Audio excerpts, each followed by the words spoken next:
It's football and other F words. My name is Zach Lyons. You can follow me on X at FWordsPod. He's Mike Herndon. You can follow him on X at Mike Herndon NFL. Both stackinginbox.com and paulkarski.com have combine mania going on. Of course, PK is up there at the combine. And of course, with 440 Sports, he's doing some podcasts with there. And of course, we have Easton Freeze and JT Runke or Runke, it's the worst last name in America, is also up there at the combine. I don't know. What was the guy's name? Kaniga from West Virginia? Yeah, that might be worse. Maybe. I don't know if you're coming through your microphone now. So I don't know if something's happened, but you may need to move it closer to you or something. But that's Mike Herndon. Like I said, he's got some combine stuff up at podcarsky.com. We have videos between me and Stoney, and on Thursday we have we separate it into two parts, but we have over 2 hours of me and Stoney watching Travis Glover film. But not just talking about Travis Glover, okay? It's not just, we were talking about Travis Glover, but we were talking about his process, what he sees, and it's kind of like those old I'm an Idiot videos where we're explaining, like, I'm asking him questions that the normal person would be asking him. And speaking of that, we're going to be having stuff over at stackinginbox.com. I believe next week is when I'm going to plan it, but it's going to be webinars for free agency where you guys can come and watch in real time me configure contracts, talk about certain things, and ask questions at the very end. And we'll be able to, I'm going to teach, not just talk to or talk at. I'm going to teach. We'll see how that goes. Okay. But that'll be for everybody that are paid subscribers over at stackinginbox.com. Our sponsors, bluegrassbeverages.com. Go over there to get whatever you may need to prepare for the NFL draft. If you want to have your own drafts at the draft, go over to Bluegrass Beverages and get your beer over there. That's the way to do it. The Combine is coming up, the Underwear Olympics. I am sitting down all weekend to watch a bunch of guys just run laps around a field, it feels like, all day long is what I'm going to be doing. At least someone from the Titans is doing that because everybody else is leaving to go to a stupid and poorly scheduled groundbreaking ceremony, but we'll talk about that later because it's not that big of a deal. But go to Bluegrass Beverages and get your beer, get your liquor, get your wine. Over 50 years in business, Bluegrass Beverages. Speaking of wine, the NFLPA came out with their players' report cards. So the players, of course, graded the Tennessee Titans players. And I ask you, Mike, did the sour grapes age like wine as the treated families so poorly they got a D+? And someone had mentioned that on the radio that you said is just full of sour grapes all around it. But it sounds like to me it aged like wine. And that is a double usage tied back into Bluegrass Beverages. That's a pretty good connection, by the way. It was expertly done. I still think Wesley Woodyard is sour grapes. Sorry, I just am. So even though there's factual proof, no, now, I'm saying there's some truth to what he said. Like there's zero doubt about it. But I just think him going on the radio and whining about Vrabel, I have a hard time because that's the second time he's asked about it, though. So they asked him specifically about it. Right, but I'm just saying, that's the second time he's done that or brought up these things about the Dean Pease thing. Maybe you have more of an issue with the people interviewing him because they're the ones who are putting him in that position to speak honestly. It's not that. I just think I think he's gone on there twice. He's whined about Vrabel. He clearly isn't a huge fan of the guy personally, and I think that probably comes down to the fact that he got benched and then cut under Vrabel. When basically as soon as Vrabel arrived, he moved to Jayon Brown, kind of more as that weak side linebacker that Woodyard had been previously. So I don't know. I still think there's sour grapes in there, even if there are some truth. There is some truth in there too. And I've always said that there was likely some truth included in the whole thing about kids not being allowed in the facility. And now we know, that he's making the players. At least they're not charging for daycare like the Chargers. Well, yeah. And a lot of people. That's why Phillip Rivers had to leave. He was going to have to file bankruptcy for all those charges for daycare. Exactly. And I'm it's one of those things where everyone, you see the report for your team and you're like, oh my God, my team's so cheap. I guarantee you could go through almost every other team's report and be like, oh my God, the Commanders, there's sewage spewing out into the locker room, so people's shit is coming into the locker room. Yeah. The Let's run Commanders, through like a couple of these things. the Chiefs. I just wanted to really use my sour grapes aged like wine line on that. But okay, so first is the club's accommodations, and as players are designated to sit in the back of the plane, where many players don't fit in the seats while the staff sits in first class. Now let's talk about this because I've been on the team plane twice, one in the Munch era and one in the Wiz era, and both times the staffers or maybe lower level staffers and visitors that are coming, they sit in the back of the plane, and they also just throw luggage. They don't put luggage in. They used to not put luggage in the cargo hold. They just throw them in the back of a couple seats and a couple of rows in the seats. And all the players set up in the front, coming all the way back. So I guess depending on seniorities where you got to sit. So this is something under the John Robinson or Vrabel era that got installed or maybe Malarkey. I forget that Malarkey's in there. Or did we go to Miami in the Malarkey era? I don't know. It was pretty short. Still, I think in that time. Yeah. But maybe it was installed in the Malarkey era. But that's something that's relatively new, and that's something that is just insane to me from being on the team plane that I just don't envision any team plane to where you would want them to sit in the back. But that's just it explains a lot about their troubles on the road recently. That they're having to also have roommates, and I don't think that was the case. In the few times I've been around players like that, both those things are relatively new. How new, I don't know, but those things are relatively new. And I would venture a guess that both those things are Vrabel things, not Amy Adams Strunk things. I don't believe that Amy Adams Strunk was probably going to the travel staff and saying, we got to save on some of these Marriott expenses. Our bill's just too high at the end of the year. We're going to need to get like some of the players to room up together on the road. Like, I just don't buy that was an Amy Adams Strunk directive. I think that was likely a Vrabel directive, and it was probably more of a, hey, we're going to put the rookies together on the road with a young or with like another veteran or something, or like a younger veteran or something like that, to try to like maybe have them be extra accountable, so they're not like out at 2 a.m. or breaking curfew or whatever. Just trying to minimize headaches with some of the young guys who haven't, been on the road to Houston before on a Saturday night, and check Houston out the Spearmint Rhino, a mecca of entertainment. Oh, ask James Harden about that. There are things to do in Houston that young men can find very interesting. So I'll just leave it at that. Yeah. Strip clubs. Just say what you're saying. Strip clubs. Listen, they are one of 12 teams that do not provide a family room during games. And apparently they do not allow children or family members to come into the locker room, which we heard from Wesley Woodyard. 89% of the players do feel like the locker room is big enough, which is still 17th overall. So it's like there's probably like how big or, and variations. I don't know how the survey is actually read or presented. If it's like somewhat satisfied, not at all satisfied, big enough, somewhat big, whatever. 87% of the players feel like they have enough room in their individual lockers. Only 67% of the players feel like they have enough hot tub space. 26 overall. So a bunch of these guys are just, sharing hot tubs, apparently. Only 78% of players feel like they have enough cold tub space. 24th overall. The players feel that the training staff moderately contributes to their success. 24th overall, which I think is interesting because you flip it over to the strength coaches.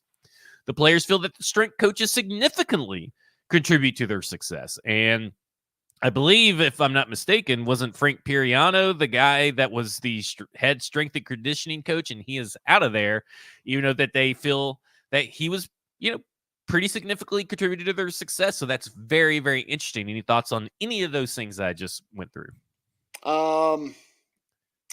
Not really. I mean, I ultimately think like they've upgraded a lot of things at St. Thomas Sports Park, and I'd be interested to know whether they're referring specifically to the locker room at St. Thomas Sports Park or the locker room at the stadium or both.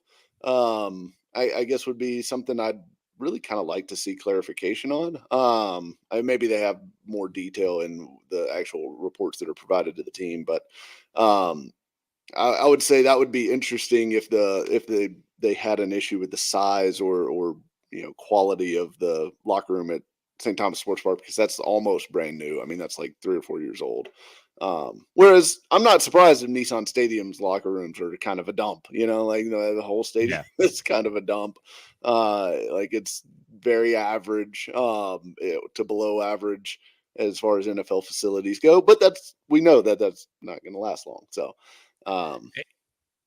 and a new part of the survey, Mike Vrabel, head coach, Amy Adams-Strunk, owner, were surveyed. The players feel that Mike Vrabel was somewhat willing to listen to their locker room, 19th overall.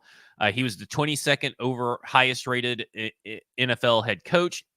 I'm a little surprised by that rating, but it's also like everybody's like, well, it's a B+, but it's also like, is he the bottom part of the 80? Was it like, I guess when we were growing up, is 86 or 87 was the lower end of B+. But either way, all the love that was being told about and shown about Mike Vrabel, and he did get some high remarks in being a clear communicator, but the players feel that Mike Vrabel was only just somewhat willing to listen to the locker room, which I thought was somewhat willing. I thought was very interesting. And I wonder what we've heard.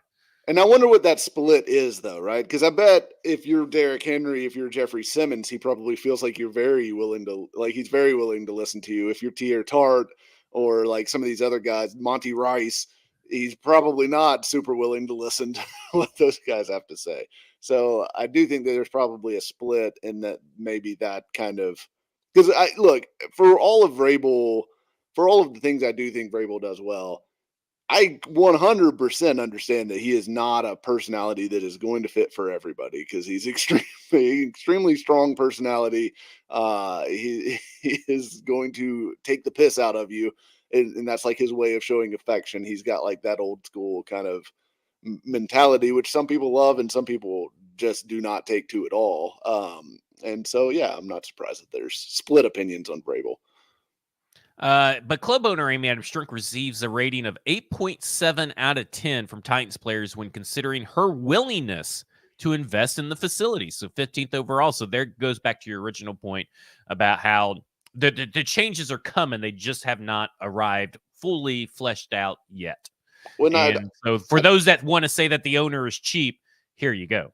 Well, and I'd also say that she's probably getting dinged specifically there because they were playing on turf this year. And that's something that is universally come back in all of these NFLPA surveys, is that these players hate playing on turfs. I think they said 92% of respondents say they prefer playing on grass to turf. The Titans obviously changed Nissan Stadium from grass to turf. Get used to it. Yeah, and it will be the case at the new stadium too. But I think that probably factors into her score maybe being a little bit lower than what I would honestly otherwise expect it to be, because she spent money. And I do hate the narrative that like, well, Amy Adams-Strunk is cheap. She's cheap. They've restructured contracts to basically spend like quote unquote over the cap each of the last 3 years. They've invested a ton of money at St. Thomas Sports Park that we just talked about. They've built out all of the staff for like the back end business of the Titans, as well as like, fan engagement and all this other stuff. They've spent a ton of money on all of those areas since she's taken over, in addition to building the new stadium. Like there's a lot of money that she's pumping in to this franchise. I just simply do not buy this idea that she's cheap. And we've been on this train for a while now that she is not cheap and she's willing to spend money. And this will take us into comments that have been made at the Combine by both Rand Calathon. Is that what we're calling him? Calathon. I can't do this. The benefit. Yeah, I like it. It's a lot better than calling a grown man Callie. I'll tell you that. It's a couple letters away from calling another grown man daddy, and it is the same thing. It's a terrible nickname. Call him BC. I'm telling you, Callie is ridiculous, and hearing grown men say it makes me cringe every time. And reading it is even worse. It is such a terrible, terrible nickname. Reading it is tough. Yeah. But anyway, so I put out here some common off-season Titan themes after my instant reactions from the press conferences at the Combine. And I put in here thrifty. And I said, won't be spending just to spend, won't be overpaying. And Puka the Nomad now, but he's usually Puka Hair. He gets in here and he talks about where are they just not wanting to spend money because of the bonuses in escrow, or he goes, I thought the family fortunes rebounding after pandemic, and I'm like, well, for the definition of thrifty is not being cheap. It is being not wasteful with your money, being careful and calculated with how you spend your money. And I think we both know, we both just talked about, but I think everybody needs to get out of their mindset that this is a cheap organization. They're just not going to, specifically this year, if you expect them to spend 80 million of the cap, because I think their cap space will end up being over 80 million. But if you think they're only going to have like 5 million in season to play with, I think you're grossly misunderstanding how free agency works, what their approach to free agency works, all that kind of stuff. So like, I don't want to spend too much time on this particular thing because I think this is going to be something that's better served when we're closer to free agency. But I do just want to kind of say, like, guys, they're not going to go crazy and spend 80. They're not going to spend 90% of the salary cap space because they're specifically talking about in different parts of this, of the press conference about having money to operate during the season, to operate late in the summer, but also going to probably they want to be top 5 in cap space next year. Like they're planning ahead. And that's something that I feel like we haven't really had tangible evidence of that the past regimes, dating all the way back to Floyd Reese, were actually doing. And I completely believe that that's the right approach too, right? Like I just don't think, and I know a lot of people will call them cheap regardless if they don't spend all, every single dollar that they have available to them in free agency this year. But there's, as we've already seen, the premium players are not going to make it to the market. So what you end up seeing in free agency mostly is you see teams spending top dollar at these various positions for players that are not elite players, like players that are just good, maybe not even good, maybe closer to average NFL starters. You're not getting the top of the line guys, but you still have to pay the top of the line money because look, everybody's hungry. Like if you can look at the list of free agent offensive linemen and realize that there's not a ton of tackles available, right? And then think about this, that there are a ton of teams that are sitting here going, we desperately need tackle help. So a guy like Trent Brown, a guy like Michael Onwenu, even a guy like Jonah Williams is going to make more money than really what they probably should. If one of those guys don't even make it, because I don't even think it sounds like to me Elliot Wolf's bringing back on Onwenu. And that sounds like it's a priority for them. That sounds like that's a priority for them. So, I mean, some of these guys that you're still thinking are going to make it to free agency, because remember, the Harold Landry extension got done, if I'm not mistaken, the Sunday before free agency opened up, which opens up on a Tuesday. If I recall correctly, that was the timeline. Right. So, I mean, there could be a big difference in what you think is free agency now to even up to the day before free agency when they can still get extensions done. Exactly. And you look at corner and you're like, oh, well, L'Jarius Sneed, Jalen Johnson, those two guys are gone. Like L'Jarius Sneed's been tagged. Jalen Johnson get tagged? No, he's not going to be tagged. It sounds like an extension is like going to happen in the next few days. It sounds like that's already like most of it has been agreed upon. So now you're looking at like the top tier corners are like, Kendall Fuller, Chidobe Awuzie, Stephon Gilmore, guys like that are not. I mean, look, I think Kendall Fuller's a really good player, so like I'll set him aside, and I think Awuzie has some ability too. But those are good corners. They're not great corners, but you're gonna have to pay them like they're great corners to get them because everybody's gonna want them. The Titans need 2 corners really in free agency that can start for them this year.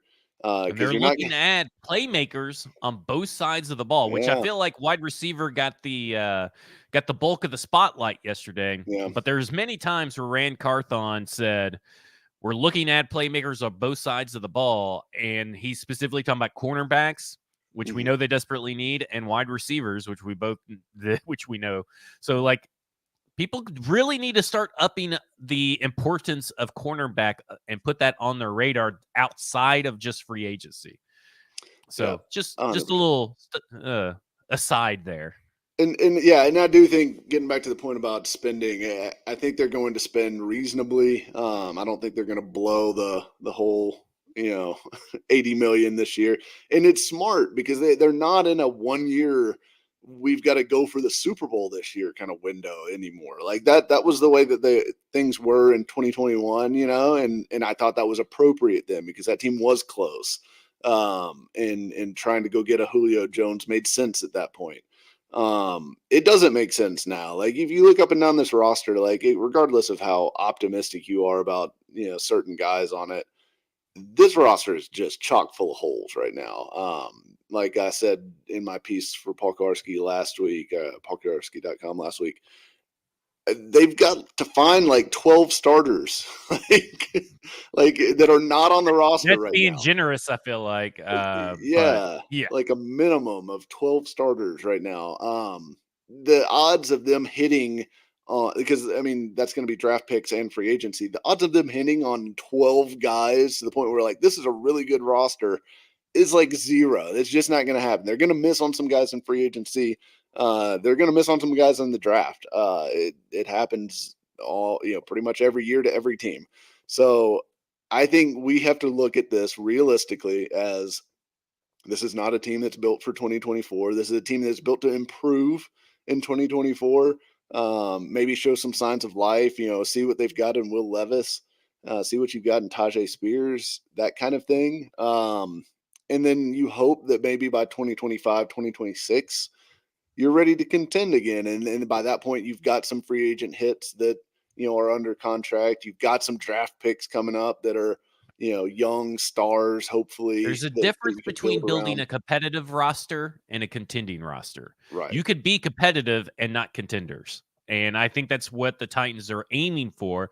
And if they end up being contenders because Will Levis takes this giant Josh Allen-like leap, that's all gravy because then they could build upon that in the next year because they have the salary cap space. So do not expect to spend everything. And I tell you, a guy, speaking of free agents and stuff like that, I'm even more convicted that Derrick Henry is not coming back. Okay. And I think Bill Callahan took the coach-like approach, while Ran Carthon took the pretty much hard stance and basically said, he's not coming back. Here's what they said on if there's potential to bring Derrick Henry back and if there has been any further conversation. Is what Ran Carthon said. Derrick Henry and I had a good conversation on the way out, and he knows where we are, and we know where he is.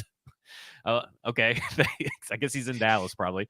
I think you guys have been around a year know that we don't really talk about players' contract status in public, but we'll be well positioned to do whatever we need to do.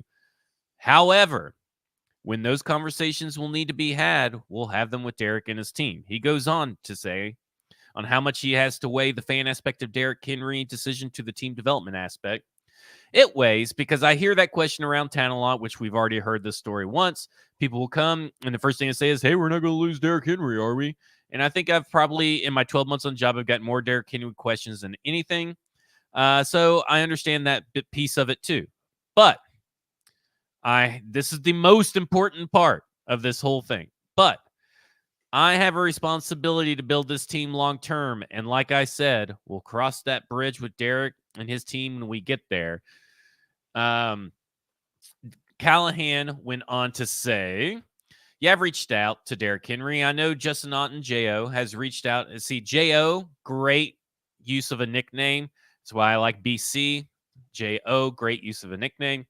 Has reached out as well, but he's going through. He was at the Pro Bowl. I didn't want to bother him. There's a lot of stuff going on the Super Bowl, but I think that there's a great relationship with him and the organization that I know he's always going to have the Titans in his heart. So whatever that looks like moving forward, we'll keep working through it. But I know what he means to the city and to the team, and I'm looking forward to get to know him. This comes off the heels of Brian Callahan talking about the value of the running back and how like you need kind of a different kinds of running backs, this and that. But he basically described the Derrick Henry running back as the guy that you just need to get, 2 yards. So you don't pay Derrick Henry to just get 2 yards. And so all this stuff together, it's 0% chance he's coming back. I'm even more staunch in that belief. Yeah, I'm with you on that because I just it doesn't make sense to me from either side, and I've kind of been on this for a while now. Like, I mean, the Titans, like we said, they're not going to try to. I'll say the one side that it makes sense from the Titans angle is just the sentimental angle, which I think even Carthon mentioned, that there's some sentimental stuff with Henry there. And the only reason to bring him back is that you don't want to see him go to play in another uniform, and you want to see him get 100 touchdowns and 10,000 yards in Nissan Stadium this fall. It's one of probably the few bright spots, if we're being honest, of what that team's probably going to produce in 2024. I disagree. I mean, no. I think there's going to be playmaking wide receivers are going to be here. I think there's going to be moments, but I don't think they're going to have like a huge amount of success. So I'm saying, like, if you want to sell something to the fans, I think you sell the playmaking. Nobody's coming to those games with no parking anyway. So if you draft if you draft a receiver at 7, you're going to sell the hell out of that receiver, right? To the fan base. But one of the other things that you can sell to the fan base is, hey, come watch Derrick Henry get, his 100th NFL rushing touchdown. Come watch Derrick Henry get, break Eddie George's franchise rushing record. Those things I think you could sell. But from if you're trying to build a Super Bowl champion in 2025 or 2026 or whatever down the road here, it makes no sense to bring Derrick Henry back. He's going to do nothing but eat up money, take away carries. Going to Dallas. Let's just call it. He's going to Baltimore. He's going to Dallas. No, he's going to Dallas, and here's why he's going to Dallas is because he lives in Dallas. They're going to offer him a lot of money because they're not bringing back Tony Pollard. It is Dallas. I could see it being I'm Dallas. fairly convinced now that it's like, I would say it's 60% Dallas, 40% the Ravens, and 10. Wait a minute. Yeah, 30% the Ravens and 10% the Chargers. I'm throwing the Chargers in there. I think the people that bring up the Buffalo Bills are wasting their fucking mental, IQ over there, mental energy on something that doesn't fucking make sense. And I could see Jerry becoming enamored with the idea of getting. I think he's already enamored. After he took Ezekiel Elliott in that draft and probably should have taken Derrick Henry instead. So I could see him becoming enamored with that idea of like getting Derrick Henry in a Cowboys uniform and all that. So yeah, I mean, like we said last week, he's already said he doesn't want to be here in so many words. The Tennessee Titans in so many actions have shown that they don't want him here. And listen, Tyjae Spears, and he's made of the right shit, and that's all that matters. He's made of the right shit. That's all. I love that quote. Made of the right shit. Loved it. Kept telling everybody that for ever since he got drafted. But it's glad to know that everybody has come around to my way of thinking. Really appreciate always being right. Speaking of that, I want to talk about this Treylon Burks stuff because this Treylon Burks stuff has me a little confused because they talk about they're going to be aggressive in attacking the wide receiver position, but they keep bringing up developing Treylon Burks. And I think people are thinking they're comparing him to Ja'Marr Chase. I don't know what the point of bringing up Ja'Marr Chase was because Ja'Marr Chase was like really awesome year 1, and Treylon Burks were hoping that he's just, for the love of God, just be good in year 3.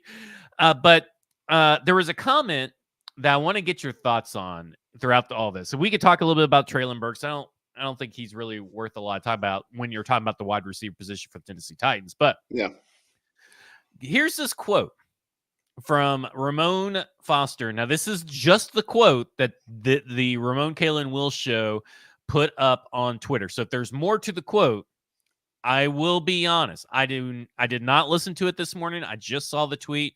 So if you have a complaint about the context that we're about to discuss this, please, whoever their social media manager is, just email them. Okay. Treylon Burks hasn't had a lot of guidance from older guys in the Titans wide receiver room. That room has been full of guys trying to prove themselves. So Robert Woods didn't exist.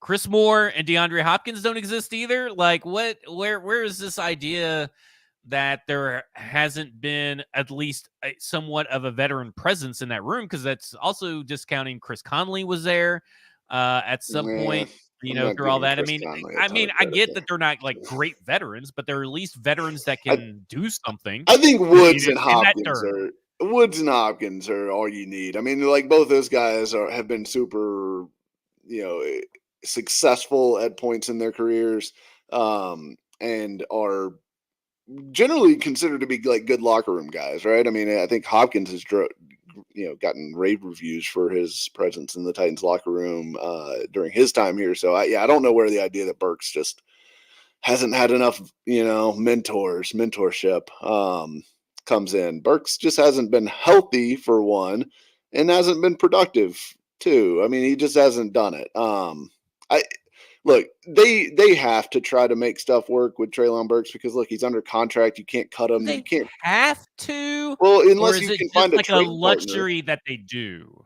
Unless you can try to find a trade partner that you can dump him on for a day 3. I mean, it sounds like to me that they're doing what I have begged them not to do, or they're doing what I begged them to do, and that is go into this offseason with any hope that Treylon Burks is a big part of their plans in the future.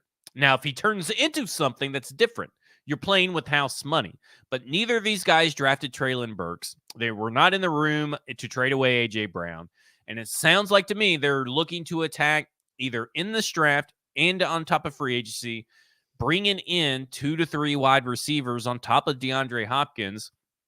And that is the way they should go about it. And that's what I've been trying to explain on various different shows and articles and tweets, is that like it's house money. It's like Malik Willis, right? Like when they drafted Malik Willis, is like if he's a bust, he's a bust. It doesn't really matter. They're playing with house money. Treylon Burks, at this point, we just have to forget that he was a first-round pick because the GM and the head coach who were there involved in that process are no longer here. These guys are not invested in him. If he turns into if he takes to training, because right now, Rand Carthon did say something that piqued my interest, is like, oh, he's training with DeAndre Hopkins and other veterans, learning to be what it is to be a pro, which I guess the coaches didn't coach him to do any of that. I don't know. Yeah. But either way, I think it's great that he's doing it, but you can't. I think there's going to be 2 or 3 wide receivers that are brought in with the expectation that they're going to be ahead of Treylon Burks and Kyle Phillips and whoever else may be on the back end of the roster, Kearis Jackson or Trayshawn Harrison or whatever. I think they're pushing these guys out in the wide receiver room because they know that they can't be depended upon, and that is the proper way to build a roster. I completely agree with that. I think, and it's just like the Caleb Farley situation too, right? Like, I mean, Caleb Farley, he is on the roster. No, you are not counting on anything from him. Like, right. You pretend like he's not there. And if he maybe turns into something that's super, great, but you pretend like he's not even there. I don't think Burks may be quite that extreme, but you almost have to treat it the same way because he's shown you nothing that he can be a top 3 wide receiver on a good offense and be productive and stay on the field. They're putting the onus on him, right? Like, this is what it sounds like to me. The onus, if you guys want Treylon Burks to be a first-round draft pick wide receiver that is something, he's going to have to do it. We're done holding his hand. And look, that's what it kind of sounds like to me.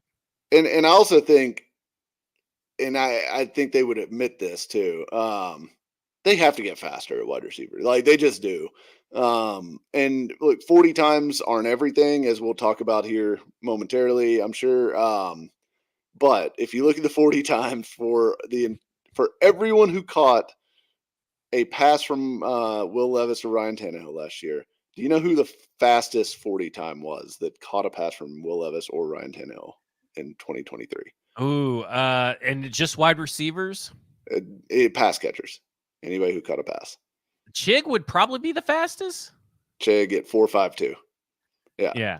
Fastest one. Everyone else 4.55 or above, which is was Tyjae Spears. Was he 4.55 or above, or are you not counting them? Yeah, he was 4.55. So not. It's just not a fast bunch, right? Like we know that, and I know, like, hey, I've talked about Treylon Burks. He has some build up speed. Like when he gets to top speed, he can really go, but like he doesn't have the acceleration and what we'll talk about, as well soon. The 10-yard split, things like that. Like they need some guys that can get off the ball and be gone, right? Like they need that kind of sudden speed. Because this question kind of got thrown out there by I'm gonna butcher his name, and I don't think I can find his name real quick, but B Will FTV TTV or something like that. But he talked about maybe that they were misusing Burks by not, putting him in the slot more. Burks played a lot in the slot. Could he be a big slot like Boyd? And I think this is a good comparison to make in the sense that maybe his career, the best shot at his career taking off is being a Boyd-like wide receiver, being salvaged, I guess would be a better way. But being a Boyd-like wide receiver, this team does like big slots. I mean, is there a path that maybe that is the most clear and obvious path to redemption for Treylon Burks is for them to convert him into a big slot receiver? Yeah, I think there's some valid point to be made there. That's what he did at Arkansas. To a large degree, I think over 80% of his snaps were in the slot at Arkansas. But I don't know. I mean, I still think at the end of the day, part of Treylon Burks' problem is just confidence. Like he ball hits him in the face mask and he drops it, or Will Levis drops a dime into his arms, on a deep ball, and it just goes right to the ground. Like being in the slot isn't going to fix that. So I think a lot of it is between his ears, really. But if they want to try him in the slot a little bit more, I think part of the problem runs into that. Like I think DeAndre Hopkins kind of falls into that role too. That like he might be better at the slot at this point in his career too. I think he can play outside, but if you're asking me what he would be an ideal situation, I think maybe getting him in the slot would make him the most productive version of himself. So you can't have like your whole team made out of guys that really like need to be in the slot. You got to have some guys that can win on the outside, which is ultimately Callahan's priority, and I think what they're going to attack aggressively in the draft and free agency. Okay, so earlier we talked about that we're both pretty convinced that 0% chance Derrick Henry's back based on the words and the actions of other people, right, and the decision makers. So I don't know if you saw my social post last night. Maybe but I'm a little concerned that Andre Dillard's going to still be on this team. I did see that. And here's why. If he expects Andre Dillard to be one of the guys to get an opportunity to work with Bill Callahan, well, again, we'll cross that bridge when we get there. Just staying consistent about keeping family business in house. I think it's documented. Dre didn't play as well as he probably would have wanted or the way we wanted. But nonetheless, he's still a talented guy that has some physical traits that you just can't find. Now, here's where I'm at on this. I think that they're in the midst of discussing him taking a pay cut or restructuring his contract in some way for him to have the chance that a contract that reflects him having the chance to earn a starting job. Because if you wait a couple of days after free agency begins, he gets $3 million guaranteed. Right. Okay. And that then affects your post-June cut designations because that $3 million is not considered, from what I can tell, is not calculated in Spotrax or over the caps post-June cap cut. Because that's guaranteed. So that would be dead money. That's not being accounted for yet. Yeah, because technically they could cut him with a post-June 1 designation right now, and that would not be guaranteed. Yeah. So I pair that with everything they've talked about Bill Callahan being able to take guys with physical traits.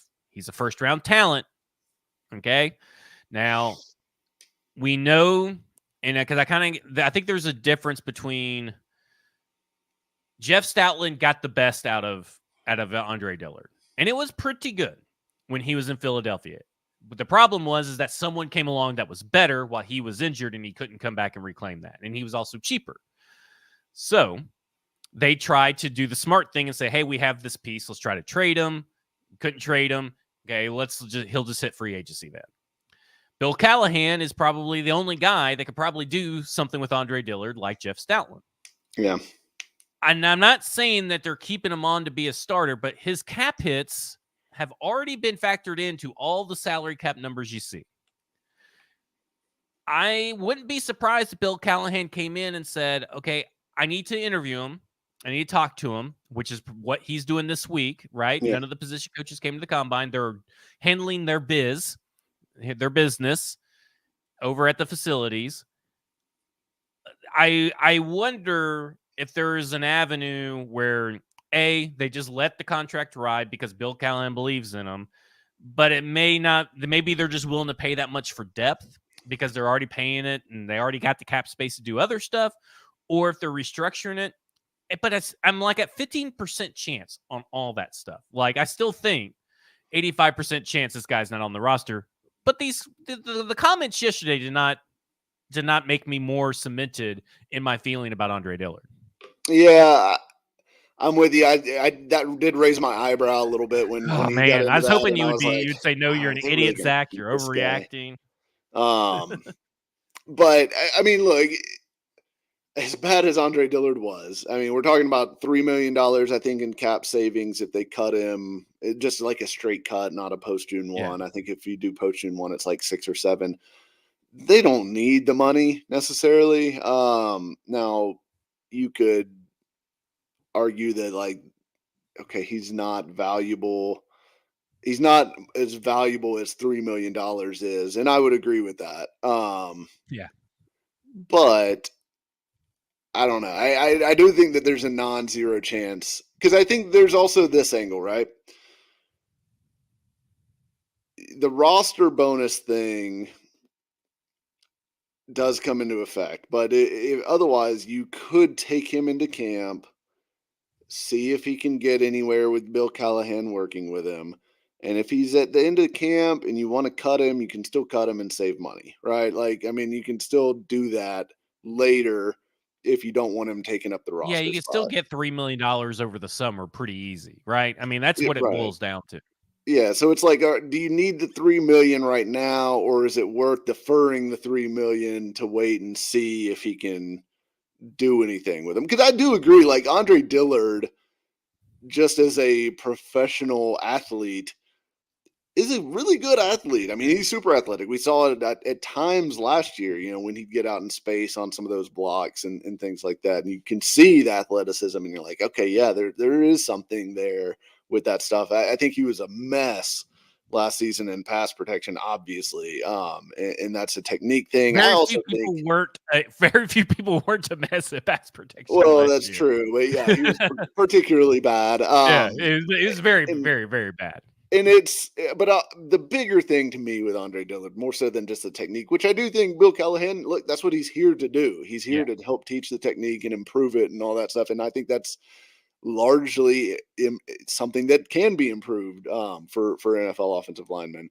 But the problem with me with Dillard is that I just don't think he's got any dog in him, like none. Like I think he is soft. I think he is not. He does not have the mentality to play left tackle in the NFL, and I just think that that's something that Bill Callahan's not going to be able to like instill in him at 28 years old. I just don't think that's going to happen. So I still hope they move on from him, but yeah, I'm a little concerned that maybe they won't. Yeah, I think it's a weirdly real possibility, but I do think that it's like got a summer deadline. I think it's got like, okay, well, we could cut him before camp and okay, we've seen enough or something like that. Because it really just depends what can Bill Callahan get whatever Stoutland got out of him? Yes, But can Andre Dillard do whatever he was doing up in Philadelphia is the bigger question in my mind. And you don't really know what that is until you get further in. And really, I mean, your left tackle options that the Cincinnati Bengals have rolled with, they've all been not as bad as Dillard, but they've all been in situations where they have allowed as much pressures as Dillard, and they're less athletic, right? I mean, Jonah Williams is less athletic than Andre Dillard, so I don't know. At the end of the day, more offensive linemen that have NFL experience, the better. And he's a guy that you kind of just, I feel like he's just a guy they're going to keep around for, and maybe just at the max, maybe he does play this year. But at the very least, they keep him around as a camp body, and then they'll get rid of him, at some point. This whole, I think my issue with Brian Callahan, Rand Carthon, and Chad Brinker leaving the combine early is that why did the Tennessee Titans decision makers that are in charge of this, which I would assume would be Chad Brinker, Burke Nihill, and Amy Adams-Strunk, why would they schedule this up on February 29th during the combine? That's my biggest issue. I don't care that they're not there, but my biggest issue is that what the fuck? Like, well, that is just stupid decision making. It's incredibly dumb. Could they not have, like, what is the pressing issue that they could have not have done it last week or next week, right? Like, it had to be done the week of the combine, right in the middle of the combine. Like, I really, honest to God, I feel like the organization owes us an explanation as to why this had to be done in the middle of the combine, because otherwise, like, yeah, why couldn't you do it Monday or Tuesday? Yeah, what? Why on Thursday? Or before he has to leave to go to the comp, like whatever, And aren't we a society that is done with groundbreaking ceremonies? Yes. Like who is this groundbreaking ceremony benefiting other than getting some pictures holding a shovel, which you could just do at any point in time? Okay, but I will say this. I know somebody that's working on the stadium project personally. It's a really cool thing for them, right? For the people that are working on the project, and to be able to get that picture taken and have that like as a personal you could just do it anytime. They're going to be there working on the project. I mean, it's not like they're going anywhere. Yeah, I get it. I get that. But I don't know. It's one of those things that like my thing is just the scheduling of it. It's just silly. Now the aspect of like, oh, you got to be in the room with a person or whatever. I mean, like Mike Vrabel and John Robinson were in the room with Isaiah Wilson. Said that was one of the reasons they drafted him was because, oh man, that in-person meeting was so great. In-person meetings can tell you something, but they can also tell you a whole lot of nothing, because the players are now trained by agents to lie. They are trained liars. It's really hard. You have to be really good to suss it out. And here's the thing. And Anthony Robinson's still going to be there. Yeah. And he's the head so like they're going to be on a Zoom. Anthony Robinson, for those who are the body language police, like, oh, you could tell a lot more by, looking at someone's eyes. It's not like these fucking guys are going to be blindfolded, by the way. He can get a good firm handshake, gauge out there and report back to Rand on the firmness of each offensive lineman's handshake. But Anthony Robinson, who was at the Senior Bowl, is here at the Combine, and he is the director of college scouting and college personnel and all that kind of stuff. He's the guy that needs to be there anyway, and you can get what you need done over virtual in these 20-minute interviews, and there's 48 of them. Pick whichever 48 players you want to throw darts at and go look at, and then you've got your 30-day pro days that you're going to spend more time with people. You got your local days where you can maneuver stuff around and break those rules like that, because there's a lot of players that think if you're born here, you count as a local, if I'm not mistaken. You need to go back and look at that. Yeah. If you were born here or went to high school here, I think that actually counts as locals. There's a lot of people in this draft class that are from Tennessee right now. But I'll have to go back and look at that. Don't quote me on that.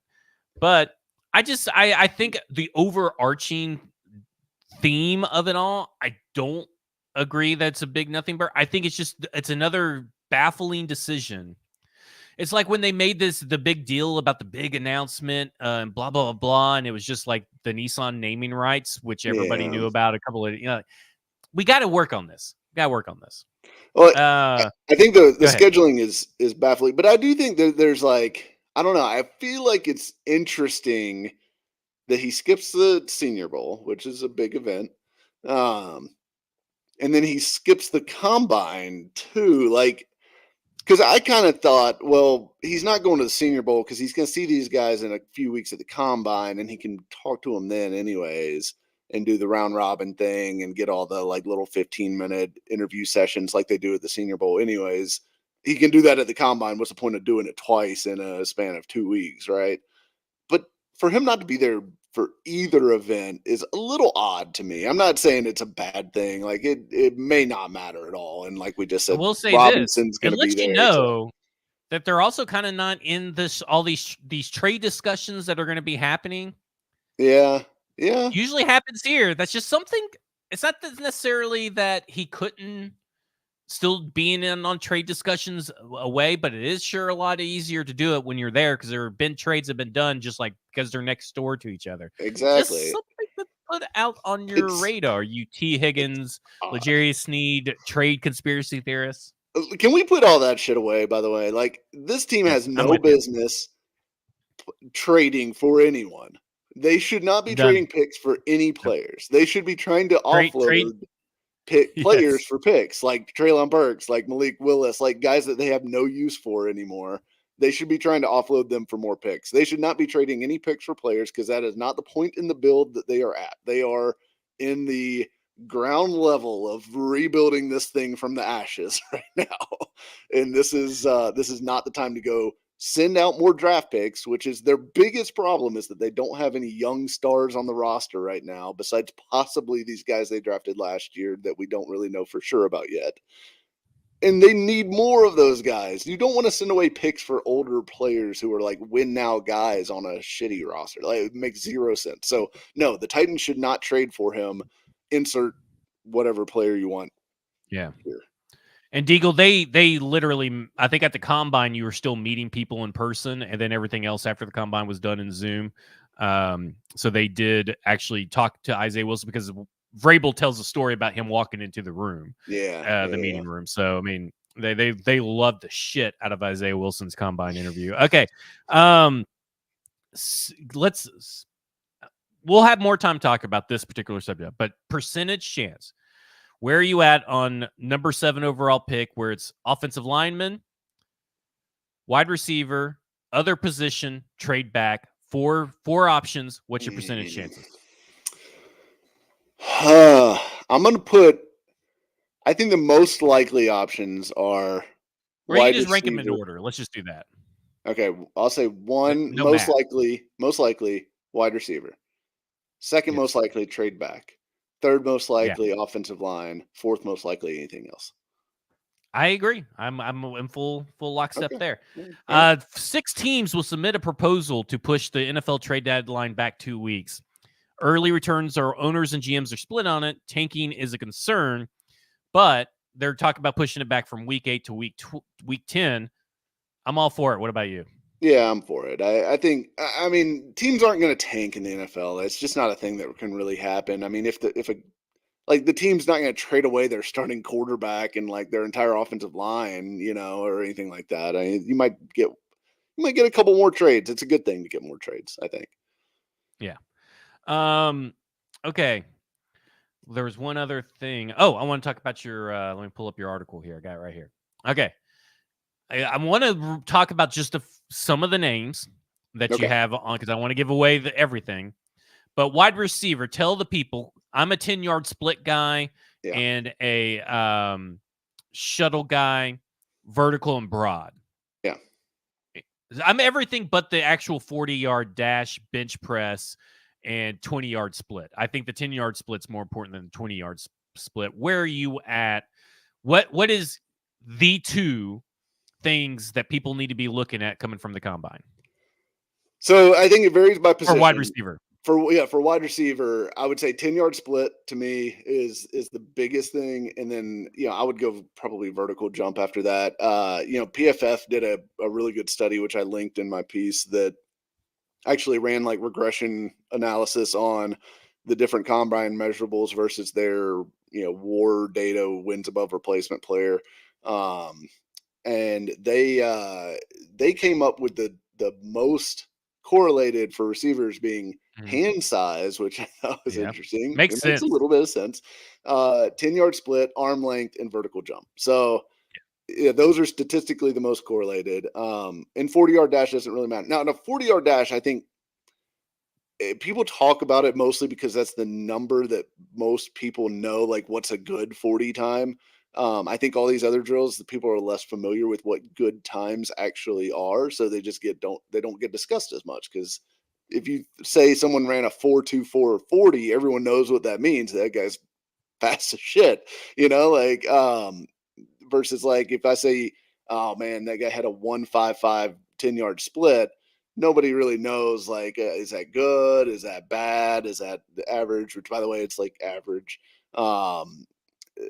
Like, it's just harder. It's a harder thing to like wrap your mind around instantly. So, but I will say 40 time completely overblown, even though it'll be the most discussed thing all week for every position group. But just know that it really does not correlate to wide receiver success in any meaningful way.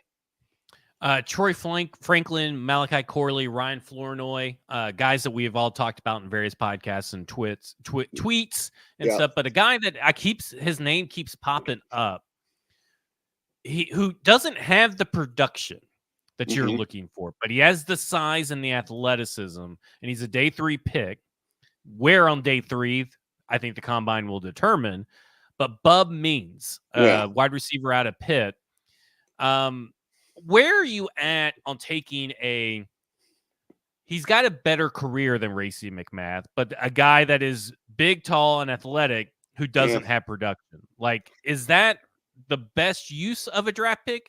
Is it okay if it's in the 7th round? And then is everybody just going to expect, him to be, wide receiver 1 next year because that's how Tennessee Titans fans are? I mean, like, where are your thoughts on a prospect like Bub Means? Yeah, I think he's definitely a day 3 guy for me. Like, the production isn't big. Now, I do think there's a reason for him with having lower production. He started his career as a defensive back for Tennessee, which was originally where he started. And then I think he went to Louisiana Tech, converted to wide receiver, and then ended up in Pitt.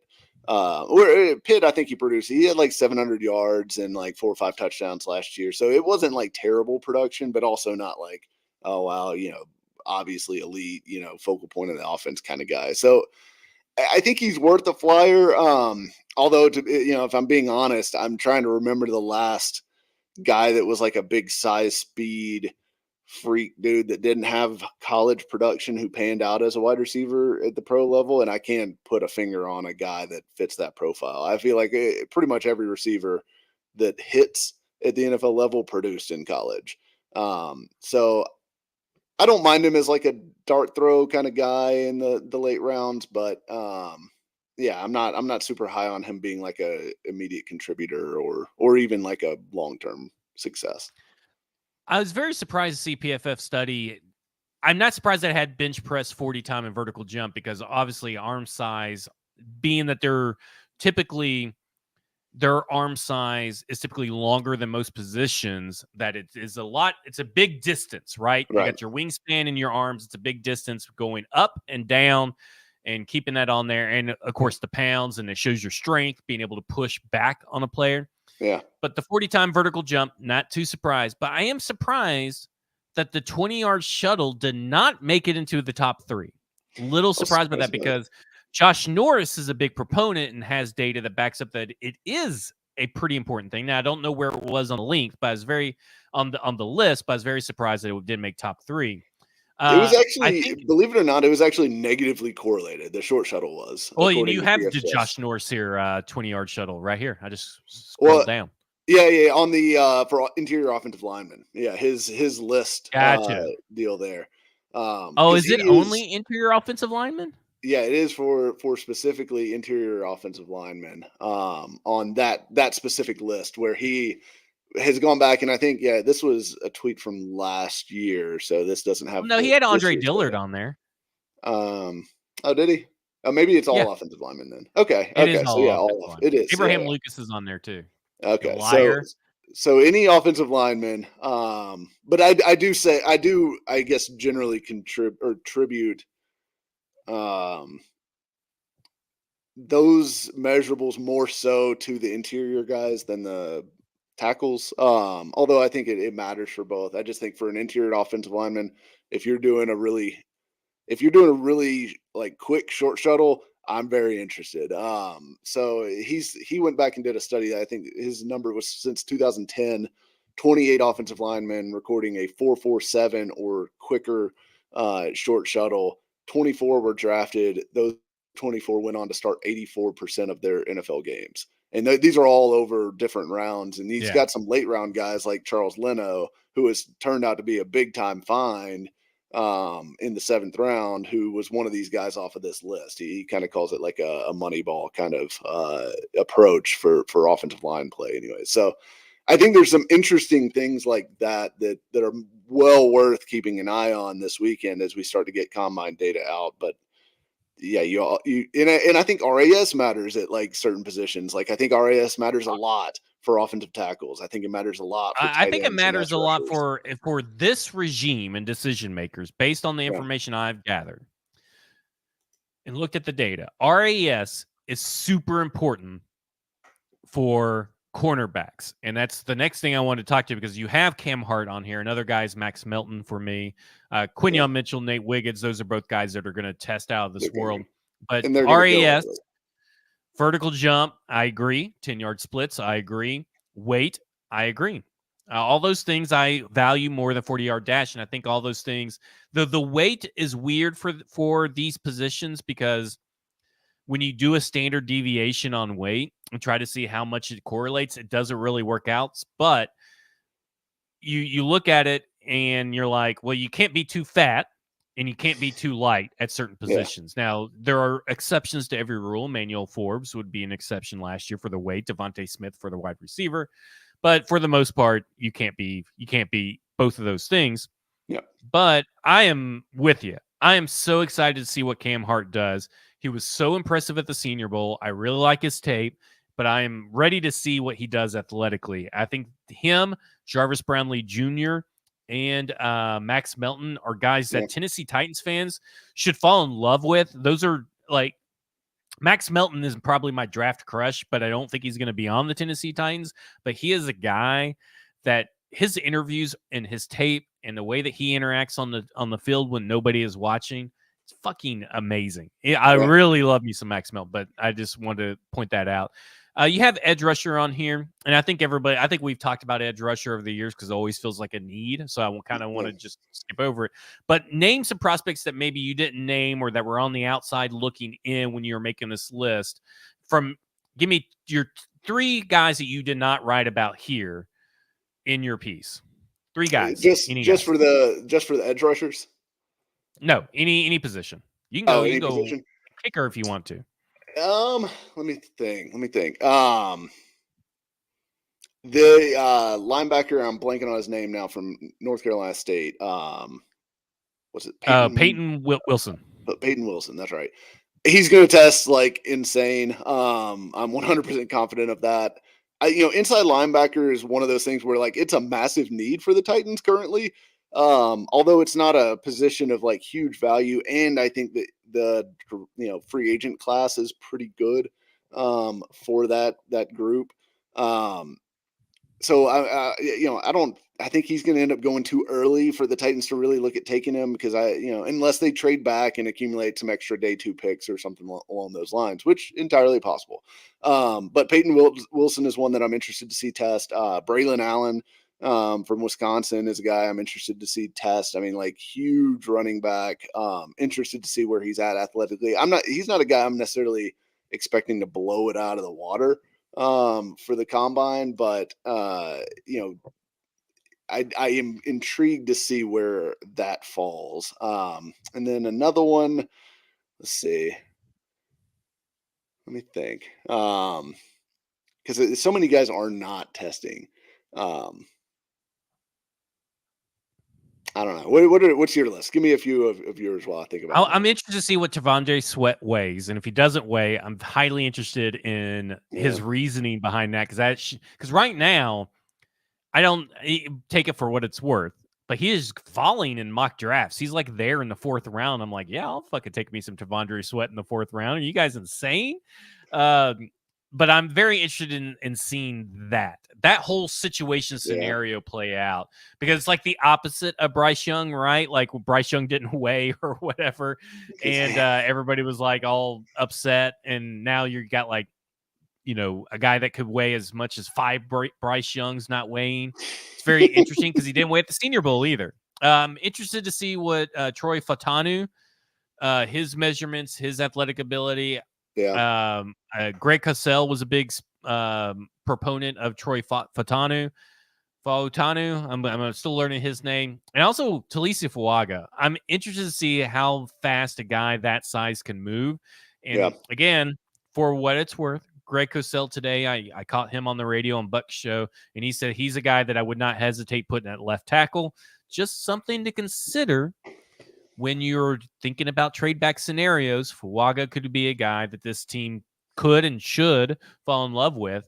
I really like Fuaga. So just 3 guys right there. There's a lot of guys. I like the combine. I joke about that's combine, the underwear Olympics, but I do enjoy seeing like, who do I need to go back and watch tape on, or who do I need to start watching tape on? Because the combine kind of helps with that for us observers, but you know, for the NFL, it doesn't mean too much. But I always like just watching.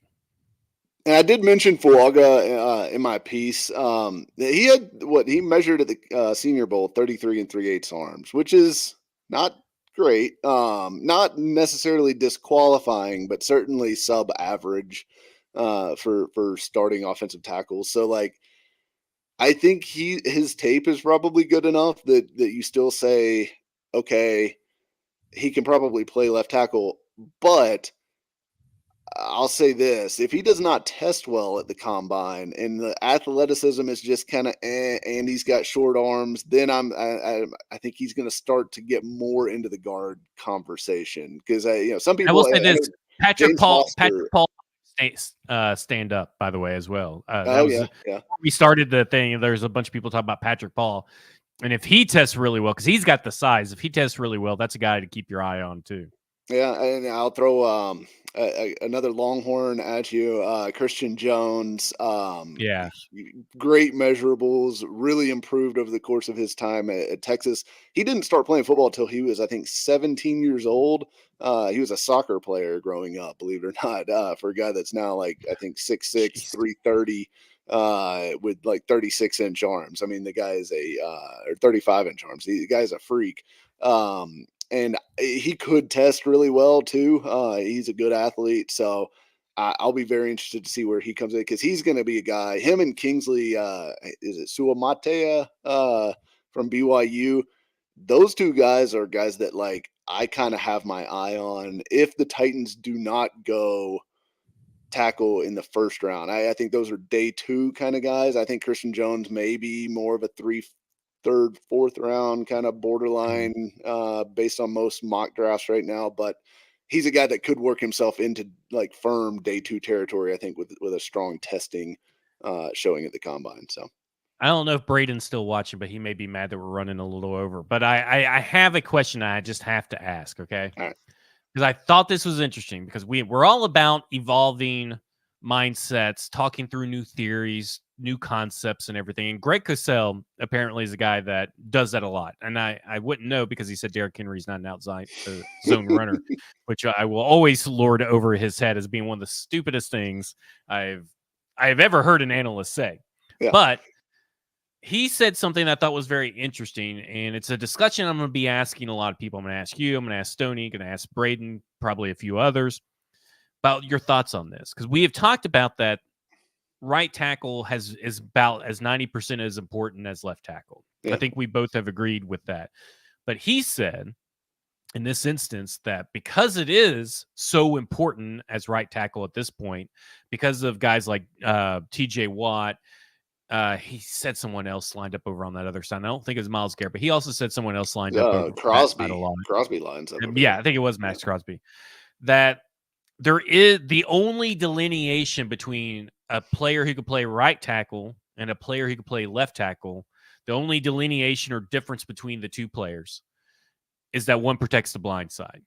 Mm-hmm. What are your thoughts on that? Because we talk all the time and we've heard some offensive linemen say how difficult it is to learn a new position because you're the mirroring of your hands and your technique and all this stuff. But is it easier for a prospect possibly to do it? Like we talked about Fuaga, who is a guy that could be he thinks could play on the left side. That's the example he was using. What are your thoughts on that mentality? I think it depends a little bit on the player. I think some guys have an easier transition than others. But it's hard to know that going in, because everyone's going to say, yeah, no problem, I could do that when they're in an interview process, right? Nobody's going to say like, well, whoa, if you were planning on moving me, I am, except for Taylor Lewan, apparently. Taylor Lewan apparently was telling the Titans that, no, I'm a left tackle. I'm a left tackle only. I don't play on the right side. But I think some players are going to struggle. You've got so many reps in your body at that point, doing it a certain way, pushing off of this leg, using this arm to punch. And now you're having to flip all that. And it's like, I mean, it's kind of like, you write right-handed for your whole life. And then someone asks you to write left-handed. It's like, well, I know how to do it, but I can't get my body to do it correctly. Right. So it's not that extreme, obviously, as far as like fine motor detail versus, what they're doing. But I think it's not always as translatable going from left to right. But I do think his point on the value of the two positions is accurate. I think it doesn't really and that's why I'm like, look, if you think Fuaga is a better right tackle than Alt or Fashanu are left tackles. A lot of people think Fuaga is the best one in the entire class. Yeah. I keep hearing it. I do too. I've seen it all over the place now. And it's more, Fashanu almost seems like the third guy. It's almost like it's Alt, Fuaga, and then Fashanu. If you like took the composite out of everybody, and that's just me kind of like mentally doing that. But I do think that that's the conversation now. But if you said, all right, we could go get Fuaga, who we think is an awesome right tackle prospect, or we could take a left tackle prospect who we think is good, but maybe not as good a prospect. Just take the right tackle. I mean, like the Lions did that with Penei Sewell, which they didn't. I mean, Sewell was a left tackle in college. They flipped him to the right side. He's been awesome for them, but they took him knowing he was going to be a right tackle for them at number 7 overall. I believe that was number 7. And yeah, it doesn't matter. Lane Johnson has been the best offensive lineman on the Eagles for a decade, and they have always had great offensive lines. It doesn't really matter like whether you have your star at right tackle or left tackle. To me, it's just that you have a star at one of them. But yeah, I think a guy like Sewell, he can flip easy. Like we've heard a guy like Dillard say that it's very hard for him to flip to like a right-handed side or like a right side of the formation kind of position. So I don't know. I think it's going to vary by player on that, but yeah, positionally, don't care. Get an awesome tackle. For what it's worth, Mel Kiper in today's mock draft that he released had J.C. Latham go to the Chargers at number 5, which would be very fantastic for the Tennessee Titans if that was the case. Because that leaves so much for them at 7. What happens at 7 depends so much on the Chargers, and I hate it. Like right now, I just absolutely hate it. I have no idea what they're going to do. They're in a spot where it depends on them. Yeah, and I really do think. I mean, free agency is going to inform some of that too, because I think about like Mike Onwenu, and I'm like, God, he would be perfect for Jim Harbaugh. I mean, he played for him before, right? Like, that's a perfect fit as a free agent signing. And if you sign Onwenu, you're probably not taking a tackle in the first round. So then, and look, I mean, I've already heard that the Chargers are basically planning on trading out of 5 if they can. So there's no telling if they're going to actually make that pick or move down or whatever. But it's fascinating that I do feel like the draft kind of starts at 5 right now with the Chargers, and it's going to be quarterbacks and Marvin Harrison in the first 4, and we'll see what happens after that. Maybe more quarterbacks come off the board. We'll see after what the combine scuttlebutt is come after these quarterbacks throw. I'm excited for rumors. Yeah. Yeah, that'll do it for us. Enjoy the Combine. Enjoy the Underwear Olympics. Thursday, 1 p.m. Central Standard Time, a football show where we'll be diving deep even further into the Combine and comments, stuff that we did not cover here. I purposely left some comment discussions out to save it for a football show. We're going to be talking real deep into the Combine, what you can learn, what you can glean, what to ignore, all that stuff. You know what you shouldn't ignore is our sponsors over at Bluegrass Beverages in Hendersonville, Tennessee. Head over there, get your Combine supplies, get you some beer, some THC drinks, get you whatever you need to mellow out and enjoy some men in shorts just running around and bench pressing stuff. Just good old boy stuff. Just make sure that you do it responsibly, drink responsibly, don't drink and drive. And then just use Uber Eats. They'll deliver right to your door. They'll drive so you can drink. Don't worry about that. PaulKarski.com, StackingTheInbox.com. Subscribe to both. Follow both of us on Twitter. Turn on notifications for the show. Subscribe, rate, and review. All that stuff over at YouTube and over wherever you get your podcasts. For Mike, I'm Zach. This has been Football and Other F Words, and our shortest show for the last 5 episodes. We did it. Still over an hour, but we did it. But this has been Football and Other F Words, and you have just been effed.